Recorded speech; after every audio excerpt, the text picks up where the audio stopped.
आप देख रहे हैं सिटीजन वाइज, जहां हर खबर आपकी आवाज बनती है। जी हां, मैं हूं शब और आज हम आपके लिए लाए हैं सबसे ताजा, सबसे सच्ची और सबसे महत्वपूर्ण खबरें सीधे आपके शहर और देश से। तो बने रहिए हमारे साथ, क्योंकि यहाँ हर खबर है आपकी समझ के लिए और हर सवाल का जवाब है साफ साफ। तो चलिए शुरू करते हैं आज की ताजा खबरें। पूर्व में इस समय हालात काफी संवेदनशील बने हुए हैं। ईरान और इसराइल के बीच बढ़ते तनाव ने पूरी दुनिया का ध्यान अपनी ओर खींच लिया है।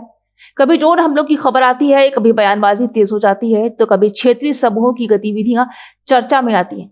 इन सबके बीच ये सवाल उठने लगा है कि अगर हालात और बिगड़ने लगे तो क्या बड़ा युद्ध हो सकता है, और क्या मुस्लिम देश मिलकर इजराइल के खिलाफ कोई बड़ा सैन्य गठबंधन बना रहे हैं, जिसे लोग इस्लामिक नाटो कह रहे हैं। सबसे पहले समझना जरूरी है कि इस्लामिक नाटो कोई आधिकारिक नाम नहीं है।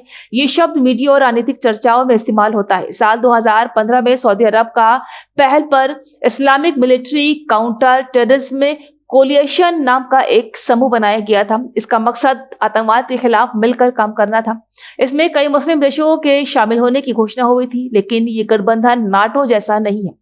नाटो के नियम है कि अगर एक सदस्य देश पर हमला होता है तो बाकी सभी देश उसकी रक्षा के लिए बाध्य होते हैं। इस्लामिक नाटो में ऐसा कोई सख्त नियम नहीं है। अब सवाल यह है कि ये चर्चा अचानक तेज क्यों हो जाती है। दरअसल जब भी ईरान और इजराइल के बीच तनाव बढ़ता है या अमेरिका क्षेत्र में अपनी सैन्य मौजूदगी मजबूत करता है, तब कुछ विश्लेषक और नेता कहते हैं कि मुस्लिम देशों को एकजुट होकर अपनी सुरक्षा के लिए मजबूत ढांचा बनना चाहिए। लेकिन जमीन की हकीकत यह है कि सभी मुस्लिम देशों की सोच एक जैसी नहीं है। कुछ देश ईरान के करीब माने जाते हैं, कुछ देश अमेरिका के साथ रणनीतिक रिश्ते रखते हैं और कुछ देशों ने हाल के वर्षों में इजराइल के साथ अपने संबंध समान किए हैं। इसलिए सभी देशों का एक साथ मिलकर किसी एक देश के खिलाफ खड़ा होना आसान नहीं है।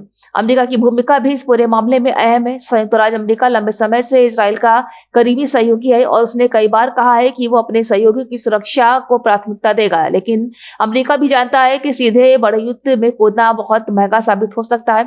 इससे तेल की कीमतें बढ़ सकती हैं, वैश्विक अर्थव्यवस्था प्रभावित हो सकती है और पूरे मध्य पूर्व में अस्थिरता फैल सकती है। इसलिए अभी तक हालात सैन्य ताकत दिखाने और कूटनीतिक बातचीत के बीच संतुलन में चलते नजर आ रहे हैं। असलियत यह है कि इस्लामिक नाटो फिलहाल एक के विचार या राजनीतिक चर्चा ज्यादा है, ना कोई सक्रिय और मजबूत सैन्य गठबंधन। मुस्लिम देशों ने अपने अपने हित है, अपनी सुरक्षा चिंताएं हैं और अलग अलग रणनीतिक रिश्ते हैं। ऐसे में इजराइल के खिलाफ कोई बड़ा एकजुट और औपचारिक सैन्य मोर्चा बनता हुआ काफी अभी साफ तौर पर दिखाई नहीं देता। कुल मिलाकर मधुपुर में तनाव जरूर है, लेकिन सभी पक्ष ये भी समझते हैं कि खुला और व्यापक युद्ध किसी के हित में नहीं होगा। इसलिए आने वाले समय में कूटनीतिक बातचीत और अंतर्राष्ट्रीय दबाव ही तय करेंगे कि हालात शांत होते हैं या जटिल बनते हैं। अभी के लिए इस्लामिक नाटो एक चर्चा का विषय है, लेकिन हकीकत में वो नाटो जैसा मजबूत संगठन नहीं है। ये थी आज की ताजा खबरें। अगर आपको हमारी रिपोर्ट पसंद आई हो तो लाइक करें, शेयर करें और हमारे चैनल सिटीजन वाइज को सब्सक्राइब करना ना भूलें।